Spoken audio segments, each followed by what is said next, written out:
A new wave of covert mobilization is being recorded in Russia. According to members of the civil resistance movement, OTPOR, mass electronic summonses have been sent through the Gossuslugi system in various regions of the country and in the temporarily occupied territories. Notification recipients note that summonses arrive not only in the app but also via SMS and email.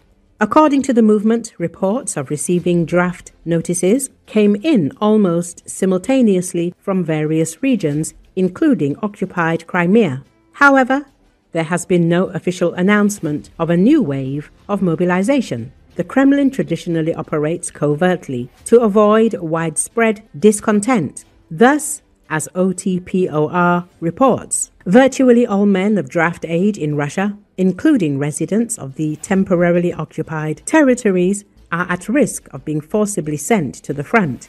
The authorities thus continue to replenish the army's ranks, regardless of losses. The movement's participants advise all men in Russia who are at risk of being caught up in the next wave of mobilization to exercise extreme caution. The best way to avoid becoming involved in this criminal war is to leave Russia.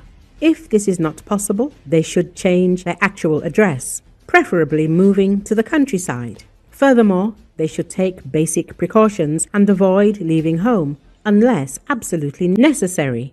Recall, the Kremlin is preparing to drop 2 million more Russians into war.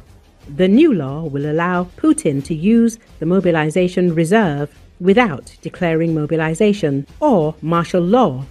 Experts believe that this shows the colossal losses of the Russian army and the crisis of manpower on the front. Ukrainian military expert, co-director of foreign policy and international security programs of the Razumkov Center in Kiev, Alexei Melnik, says it is unlikely that even in the Kremlin itself, someone can unambiguously answer this question. Queues at the border, as in 2022, most likely there will be no more. The relevant preventive work has been done in advance.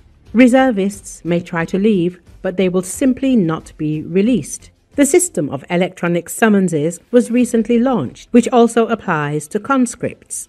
Now, even those who simply want to leave the country will not be able to do so. Figuratively speaking, with a single movement of a computer mouse, summonses can be sent out, after which citizens are automatically blocked not only from traveling abroad, but also from many other rights, and serious administrative inconveniences are created. The Russian authorities, at least, have already solved this problem. Experts say that as for the reaction of society, this is a complicated question. Russians can limit themselves to the formula, well, yes, I don't want to go to war, but where will I go?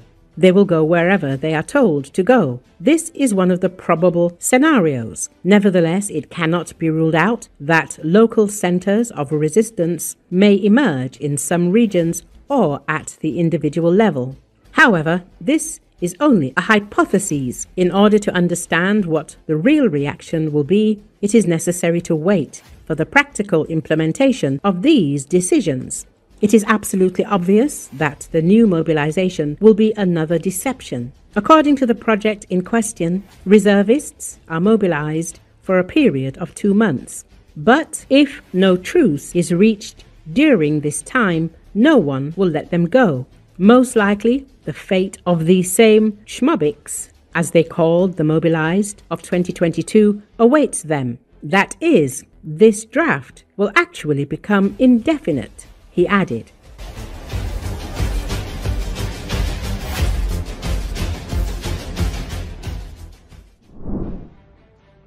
Russian state television has aired outspoken criticism of the Kremlin's pivot to the east, which it portrays as a strategic success.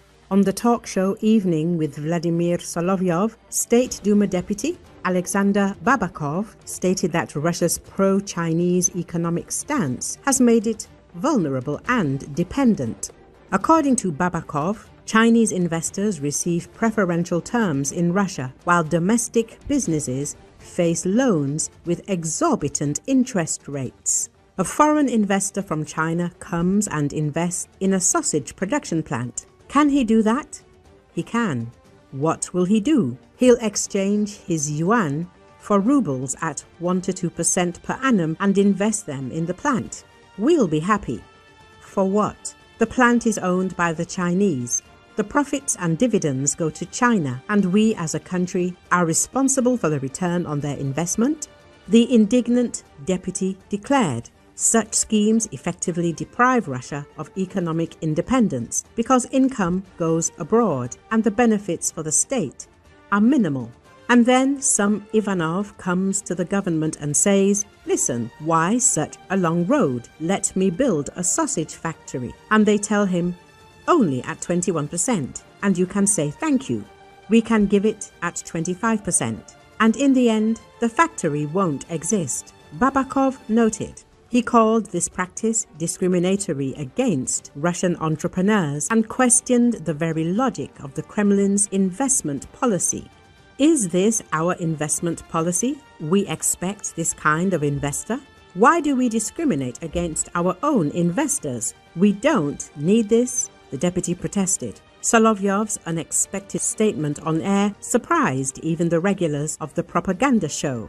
Direct criticism of the pro-Chinese policy, which the Kremlin presents as a multi-vector partnership, is increasingly heard even from rabid Z patriots. Babakov essentially voiced what many in Russia have been saying quietly. Under the guise of strategic rapprochement with Beijing, the country is losing its economic sovereignty. Chinese companies are receiving Russian resources, infrastructure, and cheap loans, while Russian businesses are suffocating under the weight of interest rates and restrictions. A senior NATO official told reporters in Brussels that China remains a linchpin in sustaining Russia's defense industry, a relationship NATO says has become a decisive factor, enabling Moscow to wage the war in Ukraine. Ukrainian defense outlet Militani reported. According to the official, roughly 80% of the critical electronic components used in Russian drones and other modern systems are manufactured in China. He also said Beijing has supplied Russia with more than $20 billion in production tools, components and consumables since 2023. Shipments that, in NATO's assessment, have materially expanded Moscow's ability to produce tanks, armored vehicles, and missiles. About 80% of critical electronic components used in Russian drones and other modern equipment are made in China. Since 2023, Russia has purchased more than $20 billion in manufacturing tools, components, and consumables, the official said. NATO officials described Beijing's assistance as multifaceted. Direct export of components and equipment, production by Chinese subsidiaries of Western firms, and re-exports routed through third countries.